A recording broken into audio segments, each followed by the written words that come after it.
Video کے نیچے subscribe کے بٹن پہ کلک کریں، بیل کے آئیکن پہ کلک کیجئے تاکہ ہر نئی ویڈیو کی نوٹیفیکیشن آپ کو مل جائے۔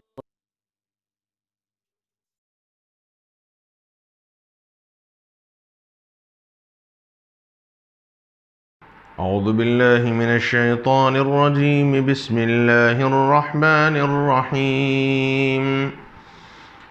انما تنذر من اتبع الذکر وخشی الرحمن بالغیب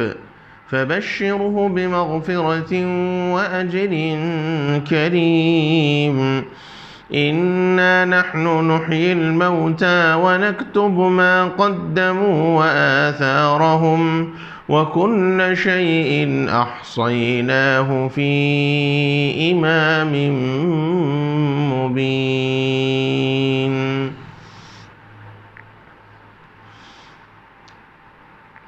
پچھلی آیات میں رسول اللہ صلی اللہ علیہ وآلہ وسلم کو اللہ رب العزت نے مشفقانہ انداز میں ایک بات یہ فرمائی کہ ان لوگوں کی فطرت میں اللہ تعالیٰ نے کفر کو ایسا بسا دیا کہ اب یہ ہرگز ایمان لانے والے نہیں ہیں، لہذا آپ ان کو اب ڈرائیں یا نہ ڈرائیں، یہ لوگ ہرگز ایمان لانے والے نہیں ہیں۔ البتہ یہ فرمایا کہ اب اگلی آیت میں فرمایا کہ آپ کا ڈرانا، آپ کا نصیحت کرنا، آپ کا پیغام پہنچانا ان لوگوں کے لیے تو مفید ہو سکتا ہے جس کے اندر یہ دو صفات ہوں۔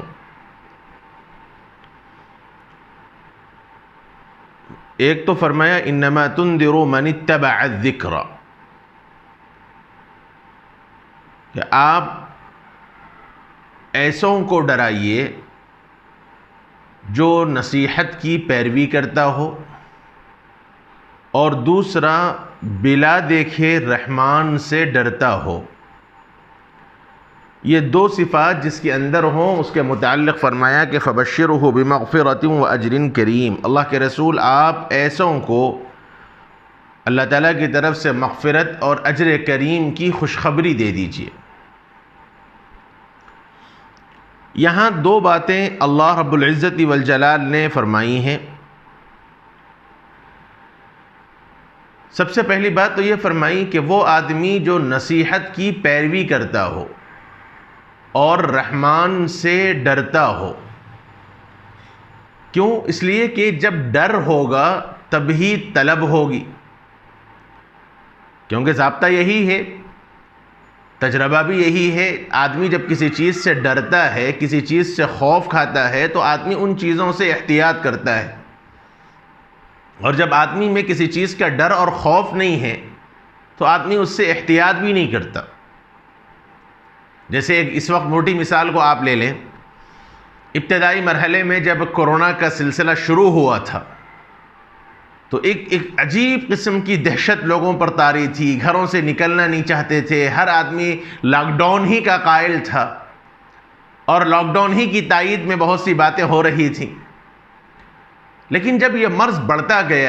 گیا، لوگ اب عادی ہوتے گئے، ایک طرح کا ڈر اور خوف اب لوگوں کے ذہنوں سے ختم ہو گیا، تو اب باوجود یہ کہ بار بار کہا جا رہا ہے کہ بھئی احتیاط کیجئے، سوشل ڈسٹنس مینٹین کیجئے، لیکن دیکھا جائے نہ احتیاط ہو رہی ہے، نہ سوشل ڈسٹنس کی رعایت کی جا رہی ہے، بلکہ چہرے پر ماسک لگانے کے سلسلے میں بھی جو بات کہی جا رہی ہے، اب تو عالم یہ ہے کہ چونکہ گورنمنٹ کی طرف سے فائن پڑنے کی بات ہے اور لہذا 1000 کا فائن ہے، تو اب ماسک بھی لگایا جا رہا ہے تو 1000 سے بچنے کے واسطے، ورنہ پہلے ہر آدمی اپنے طور پر ماسک لگا رہا تھا، ہر آدمی باہر نکلنے سے پہلے لوگوں سے احتیاط کے ساتھ بات کر رہا تھا۔ تو یہ فطری چیز ہے کہ انسان جب ڈرتا ہے تو کسی چیز سے بچنے کی یا کسی چیز سے طلب ہوتی ہے، اور جب طلب ہوتا ہے تو انسان وصول کرتا ہے، ایک جگہ پہنچتا ہے۔ اللہ رب العزت والجلال نے آیت شریفہ کے اندر یہ فرمایا کہ جو آدمی نصیحت کو قبول کرتا ہے، نصیحت کی پیروی کرتا ہے، جو آدمی نصیحت کے پیچھے چلتا ہے، جو آدمی نصیحت کو اختیار کرنا چاہتا ہے، اور دوسری بات، دوسرا طریقہ، دوسری عادت یہ کہ وہ رحمان سے ڈرتا ہو، تو ایسوں کو آپ کی نصیحت فائدہ پہنچائے گی، ایسوں کو آپ کا ڈرانا فائدہ ہوتا ہے۔ جیسے ایک مثال سے سمجھا جائے، دو آدمی سو رہے ہوں، ایک آدمی ایسا ہے جس کی نیند ذرا کچی ہوتی ہے، اور دوسرا آدمی ایسا ہوتا ہے جو خواب غفلت میں تو نہیں، خواب مدہوش میں سوتا ہے۔ اب کسی آدمی نے اس کو جگایا، اٹھایا، بیدار کرایا، مثلا نمازی کے لیے اٹھایا، تو وہ آدمی جس کی نیند کچی ہوتی ہے یا وہ جلدی ایک دو آواز میں اٹھ جاتا ہے تو وہ تو فوری نماز پڑھ لے گا، وہ اٹھ جائے گا فوری۔ لیکن دوسرا وہ آدمی جس کی نیند انتہائی خواب مدہوش ہے، ڈرانا تو دونوں کے واسطے ہے، ڈرانا دونوں کے واسطے ہے، لیکن وہ آدمی جس کے دل میں ڈر اور خوف ہے وہ خود سے اٹھ جائے گا، وہ اپنے طور پر ایک دو آواز ہی کے اندر اٹھ جائے گا، گویا ڈرانا اٹھانا اس کو فائدہ مند ہوا۔ اور دوسرا وہ آدمی جس کو اٹھایا ضرور گیا، لیکن اس کی نیند اتنی خطرناک ہے، وہ ایسی خواب مدہوشی میں سویا ہوا ہے کہ اٹھایا ضرور گیا لیکن اٹھانا اس کو کوئی کارآمد نہیں ہوا۔ ایسے ہی ذہنی طور پر یہ سوال پیدا ہو سکتا ہے کہ جیسے اوپر کی آیت کے اندر اللہ تعالیٰ نے فرمایا کہ جب ان کے لیے ایمان مقدر ہی نہیں ہے، اللہ تعالیٰ نے فیصلہ کر رکھا ہے، آپ ان کو ڈرائیں کہ نہ ڈرائیں یہ ایمان نہیں لائیں گے، تو پھر ان کو ڈرانے کا فائدہ ہی کیا ہے؟ ایک سوال آ سکتا ہے ذہن میں۔ تو یہ جو مثال اس عاجز نے دی، اس سے یہ چیز سمجھ میں آ سکتی ہے کہ ڈرانا تو ہر دو آدمی کو ہے، اس آدمی کو بھی جو نصیحت قبول کرے ڈرے اس کو بھی، اور جو نصیحت قبول نہ کرے اس کو بھی ڈرانا ہے۔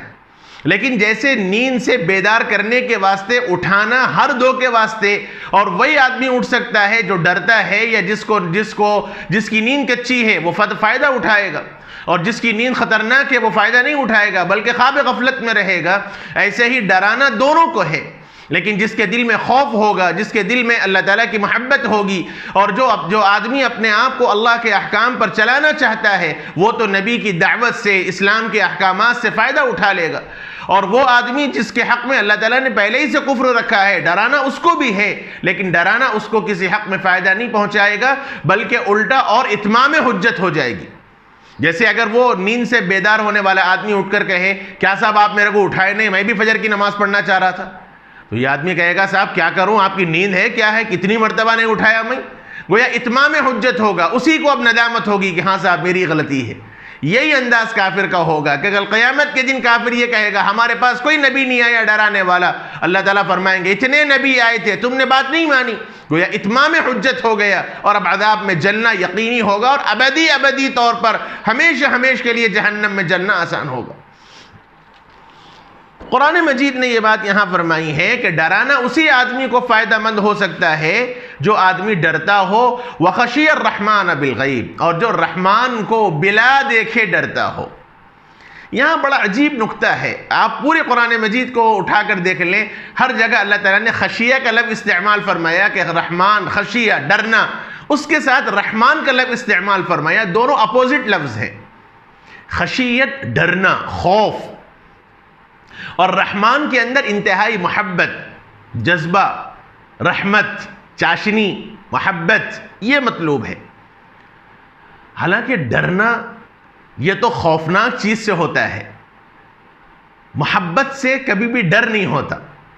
لیکن قرآن نے ایک عجیب انداز اختیار فرمایا، وَخَشِيَ الرَّحْمَانَ بِالْغَيْبِ، خشیت کو رحمان کے ساتھ جوڑا، ڈرنے کو محبت کے ساتھ جوڑا، خوف کو الفت کے ساتھ جوڑا، حالانکہ دونوں اپوزٹ لفظ ہیں۔ اللہ رب العزت والجلال نے اس آیت میں جو بات فرمائی، یا قرآن کی دوسری آیات میں، یعنی خشیت کو، ڈرنے کو جو رحمان کے لفظ کے ساتھ جوڑا ہے، اور بھی اللہ کی صفات تھی، جیسے قہار اللہ کی صفت ہے، جلال اللہ کی صفت ہے، وخشی قہار بھی قرآن کہہ سکتا تھا، وخشی اللہ بھی قرآن کہہ سکتا تھا، وخشی المستکبر قرآن کہہ سکتا تھا، جیسے قرآن مجید نے دوسری آیت میں فرمایا اللہ تعالیٰ کی صفات میں ذو العقاب، ذو الانتقام قرآن کہہ سکتا تھا، لیکن رحمان کی صفت قرآن نے خشیہ کے ساتھ کیوں استعمال فرمائی ہے؟ بہت باریک بات ہے، غور کرنے کی بات یہ ہے کہ انسان یہ ڈرنا، رحمان سے ڈرنا، وہی آدمی ڈرے گا جس کے دل کے اندر ایمان ہوگا، اور جب ایک مسلمان اللہ کے احکام سے ڈرے گا تو اس کے اندر ایک طرح سے اس کا اجر پانے کی بھی امید ہوگی۔ انسان جب ایک مومن آدمی اللہ سے ڈرے گا تو اس ڈر کے ساتھ امید بھی ہے. اصل میں خشیت کا جو لفظ ہے عربی کے اندر، خوف الگ چیز ہے اور خشیت الگ چیز ہے. عربی بہت وسیع لفظ ہے، بہت وسیع زبان ہے. اردو کے اندر تو ڈر دونوں کے لیے استعمال ہوتا ہے، لیکن عربی کے اندر خوف الگ معنی کے لیے استعمال ہے اور خشیت الگ معنی کے لیے استعمال ہے. خوف تو کسی دہشتناک چیز کو دیکھنے کی وجہ سے ہوگا، لیکن خشیت کا جو لفظ ہے وہ ایسا ڈرنا جس کے اندر محبت ہو، ایسا ڈرنا جس کے اندر امید ہو، ایسا ڈرنا جس کے اندر التجا ہو، جس کے اندر ایک امید ہو، جس کے اندر ایک گزارش ہو. یہ ایسے ڈرنے کو کہتے ہیں. لا محالہ جب ایک مسلمان ڈرے گا اللہ کے احکام سے تو وہ ایک امید لگائے گا اللہ کی ذات سے کہ مولا میں نے آپ کے حکم پر اپنے خواہشات کو چھوڑ دیا، مولا آپ مجھے اس کا اجر ضرور عنایت فرما دے. ایک التجا، ایک امید اللہ کی ذات سے رکھے گا. اور ایمان اسی کا نام ہے الایمان بین الرجاء والخوف. آدمی جہنم سے بھی ڈرے اور جنت کی بھی امید لگائے، اللہ کے عذاب سے بھی ڈرے اور اللہ تعالیٰ سے رحمت کی بھی امید رکھے، اور اسی کا نام ایمان ہے. قرآن مجید نے فبشرہ، یہ جو خشی الرحمن بالغیب کہہ کر بتلا دیا کہ جو اللہ سے ڈرتے ضرور ہیں لیکن اللہ سے ڈرنا خوف کی بنیاد پر نہیں، اللہ تعالیٰ سے ڈرنا دہشت کی بنیاد پر نہیں، بلکہ اللہ سے ڈرنا محبت کی بنیاد پر، اللہ سے ڈرنا امید کی بنیاد پر، اور وہ بھی بلا دیکھے. اللہ کو نہیں دیکھا. انسان جب کسی چیز کو دیکھتا ہے اس کے اثرات اس کے اوپر زیادہ ہوتے ہیں. جیسے ایک مثال موجودہ ذہن میں آپ لے لیں، جب یہ کرونا وائرس آیا تھا سب سے پہلے چائنا کے اندر آیا تو ایک طرح کی باتیں پھیل رہی تھی اور لوگوں نے ایک مذاق کا موضوع بھی بنایا تھا کہ صاحب چائنا کے اندر ایسا آ گیا کہتے، ایسا آ گیا کہتے، ایسا آ گیا کہتے. لیکن جب آہستہ آہستہ یہ چیز میں ہم مبتلا ہوئے تو ایک دہشت زیادہ پھیل گئی. تو کسی چیز کا پریکٹیکل طور پر، تجرباتی طور پر انسان کرتا ہے تو اس کا اثر زیادہ ہوتا ہے، اور غیر تجرباتی طور پر اس کا اثر کچھ اور ہوتا ہے. رحمان سے ڈرنے کے متعلق قرآن نے کہا کہ بلا دیکھے، اللہ کو نہیں دیکھا، جنت کو نہیں دیکھا، ملنے والے اجر کو نہیں دیکھا، محض اللہ کی بات پر، نبی کے ارشاد پر عمل کر لیا، سن لیا، تو یہ ان کا ایمان غایت درجے کا ہے. فرمایا فبشرہ بمغفرۃ واجر کریم. اللہ کے رسول جو آدمی ایسے ہیں جنہوں نے بلا دیکھے رحمان سے ڈر اور خوف اختیار کیا، آپ بھی ان کو مغفرت کا اور اجر کریم کا، اللہ کی طرف سے مغفرت بھی اور اجر کریم کی بھی بشارت دے دیجئے. مغفرت ہی سب سے بڑی نعمت ہے جس میں گناہوں کی معافی ہے، اور اجر کریم سے مراد یا تو جنت ہے یا پھر رضائے الہی ہے. جیسے حدیث پاک کے اندر آتا ہے کہ اہل جنت جنت میں چلے جائیں گے، سب جنت میں چلے جائیں گے اور جنت کی نعمتوں میں بہرہ ور ہوں گے. اللہ رب العزت والجلال اس موقع پر اہل جنت کو فرمائیں گے کیا تم کو سب چیزیں مل گئیں؟ تو بندے عرض کریں گے کہ ہاں یا اللہ، اور کیا چاہیے؟ آپ ہم سے جنت میں آپ نے داخل کر دیا، جنت کی نعمتیں ہم استعمال کر رہے ہیں، اس سے بڑی اور کیا نعمت ہے؟ اللہ تعالیٰ فرمائیں گے ایک اور چیز ہے جو میں تمہیں دوں گا. بندہ عرض کرے گا مولا اور کیا ہے؟ جنت ہی کی نعمت سے بڑھ کے اور کیا ہے؟ اللہ رب العزت والجلال فرمائیں گے آج میں تم کو اپنی رضا عطا کرتا ہوں اور پھر آج کے بعد میں کبھی تم سے ناراض نہیں ہوں گا. سبحان اللہ العظیم و بحمدہ. کتنی محبت بھری بات ہے. اللہ تعالیٰ جب اپنی محبت کا اظہار فرما دے، جنت کی ساری نعمتیں ایک طرف،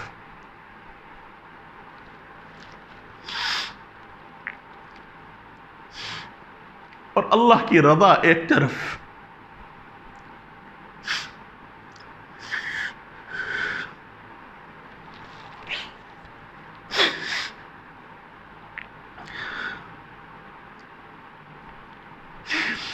دنیا کے اندر ہم سارے کام کرتے ہیں اپنے بڑوں کو خوش کرنے کے واسطے.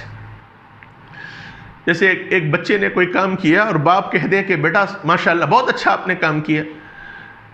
ٹیچر کہہ دے، استاد کہہ دے بہت اچھا کام کیا، جو ایک طبعی خوشی ہوتی ہے وہ بیان کے باہر ہے. یہ ساری دنیا جس کے لیے بنائی گئی ہے، جس کے لیے ہم سب کام کرتے ہیں، کل قیامت کے دن جب وہ کہہ دیں کہ میں تم سے راضی ہو گیا، آج کے بعد میں تم سے ناراض نہیں ہوں گا، کتنی بڑی سعادت کی بات ہے. علماء کرام نے فرمایا فبشرہ بمغفرہ، مغفرت سے مراد گناہوں کی معافی ہے اور اجر کریم سے مراد اللہ تعالیٰ کی رضا ہے. ایک مطلب تو یہ بیان کیا گیا. اور ایک مطلب جنت کی شکل میں جنت کی نعمت بیان کی گئی ہے۔ آگے کی آیت شریفہ کے اندر اللہ رب العزت والجلال نے انسانیت کو ایک پیغام دیا، اور انسان کو خاص طور پر ساری انسانیت کو ایک ایسا عمل کرنے کا حکم دیا جو اس کی زندگی میں بھی فائدہ پہنچائے اور اس کے مرنے کے بعد بھی فائدہ پہنچائے۔ خواہش تو یہ تھی کہ دونوں آیات کی تفسیر آج ہی کی مجلس میں ہو جائے، لیکن وقت ہو چلا ہے، اس لیے اس کی اگلی آیت کی تفسیر انشاءاللہ اگلی مجلس کے اندر ہوگی۔ وصلی اللہ وسلم وبارک علی نبینا محمد وعلی آلہ وصحبہ اجمعین والحمد للہ رب العالمین۔